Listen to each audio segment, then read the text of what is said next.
Hello বন্ধুরা, good evening. তোমরা সকলে কেমন আছো? আমরা সবাই ভালোই আছি। একটু সবার ঠান্ডা যদিও লেগে গেছে, যেহেতু আমার গলাটাও বসে গেছে। আর আমরা তো কালকেই চলে এসেছি বিয়েবাড়ি থেকে, কিন্তু সারাটা দিন তেমন আমি একটা ব্লগটা করতেই পারিনি। কেননা একটু দেরি করেও ঘুম থেকে উঠেছি, ঘর বাড়িটা কোনো রকম গুছিয়ে কোনো রকম রান্নাবান্না করে নিয়েছি। ডাল, ডিমের অমলেট, আলু সেদ্ধ এগুলোই খেয়েছি আজকে। আর বিয়েবাড়িতে না এতদিন খুব রিচ খাবার হয়েছে। আর কালকে আমার ছেলের রেজাল্ট, তাই আজকে আগামীকাল রাতেই চলে আসতে হলো। আর কিছুই গোছাতে তেমন পারিনি। মেয়ে ওদিকে পড়তে গেছে আর ছেলে ঘুমাচ্ছে, আর আমার হাজব্যান্ড কাজ করছে। আর এইভাবেই আমি এখান থেকে আমার ব্লগটা শুরু করছি আজকে। আর জামা কাপড়গুলোও গোছাতে হবে। ঠিক আছে, দেখতে থাকো তোমরা।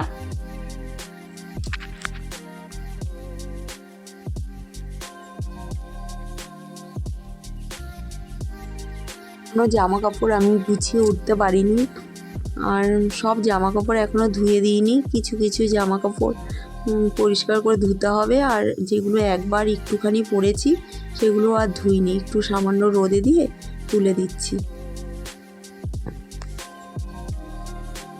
কেননা নতুন জামা কাপড় সবসময় ধুলে না কি হয়, রঙটা জ্বলে যায়। আমি হালকা হয়তো 5-10 মিনিট রোদে রেখেই তুলে দিচ্ছি সব।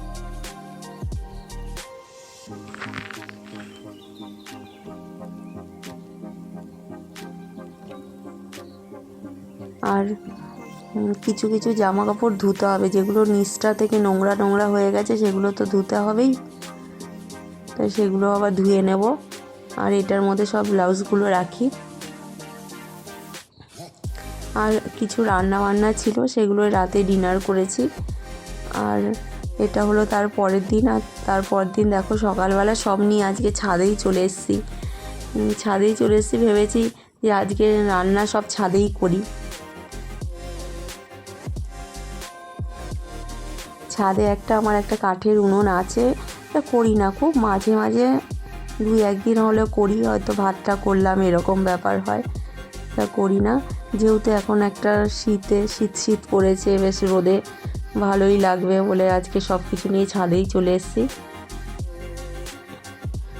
এটা আমার মেয়ে পাশে পড়ছে। আর এই দেখো এদিকে ভাত রান্না হচ্ছে। আর এই ক্যাপসিকামগুলো আমি কেটে রাখছি, কেন ভাবছি সন্ধ্যের দিকে একটু চিলি চিকেন করব। আর এখন ডাল আর কুচো চিংড়ি মাছ আছে, ওগুলো ভাজা করব, বড়া করব। ভাজা না, বড়া করব। আর কুমড়ো, আলু কুমড়ো তরকারি, এগুলোই দুপুরবেলা করব।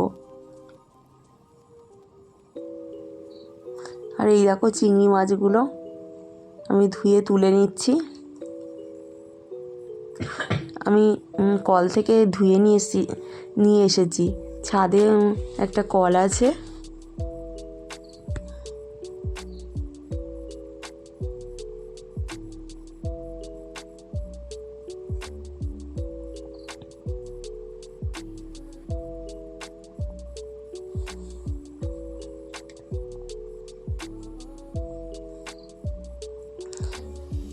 দেখো এই মাছগুলোতে দিয়ে আমি এবার বড়া করব।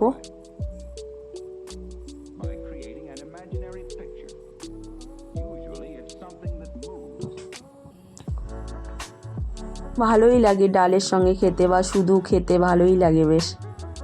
আর মনে হচ্ছিল একটু বেসন কম, তাই আর একটু দিয়ে দিলাম।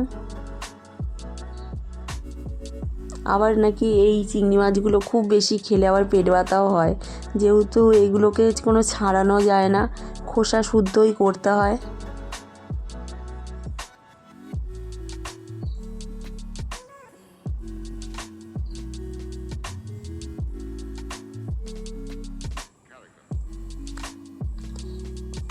দেখো উনুনটা একটু কেমন হয়ে গেছে, আর উনুনটা আমি লিপেও করতে পারিনি, যেহেতু হঠাৎ করে চলে এসেছি। আর যে শখ হলো তাই করছি। আর এটা মাঝে মাঝে একটু গরম জল করি না, খুবই কম করি, কিন্তু শীতকালটা ইচ্ছা করে রোদে একটু বসে একটু কিছু রান্না বান্না করতে।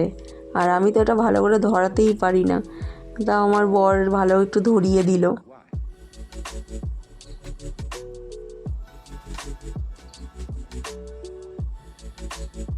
আর কিছু কাঠও ঘরে পড়ে আছে, যেহেতু আমাদের ঘর হয়েছিল সেইখানে সব সেই ভাড়া বাঁধে না, কিছু কাঠও পড়ে আছে, আর এগুলো জ্বালিয়ে দিলে পরিষ্কারও হয়ে যায়।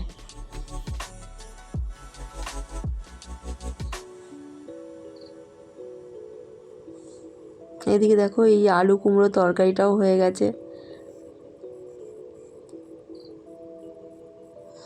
আর এইটা দেখো একটু সন্ধে সন্ধে হয়ে হয়ে এসেছিলো, তখন আবার চিলি চিকেনটাও করে নিয়েছিলাম।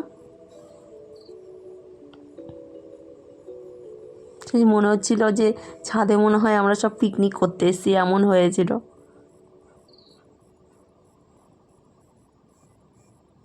আর এই দেখো এই সব দিয়েই করেছি। কর্নফ্লাওয়ার দিয়ে না আমি আগে মাংসগুলোকে ভেজে নিয়েছিলাম, আর চিলি সস, টমেটো সস,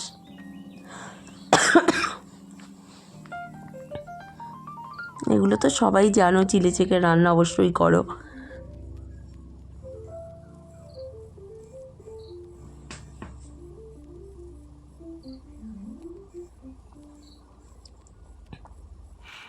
আর এই দেখো সন্ধ্যাবেলা আমার বোনের ছেলে এসছে, আর ওরা দুজন একটু খেলা করছিল।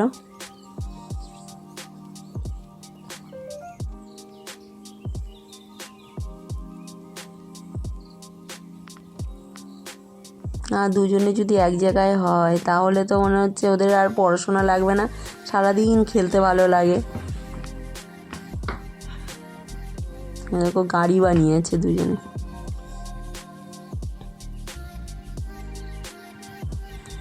আর এদিকে দেখো আমি চিলি চিকেন আর রুটি করেছি, ছাদেই করেছি, সব নিয়ে এসেছি, যেহেতু সন্ধ্যা হয়ে গেছে। আর এটাই রাতে আমাদের ডিনার হবে। আর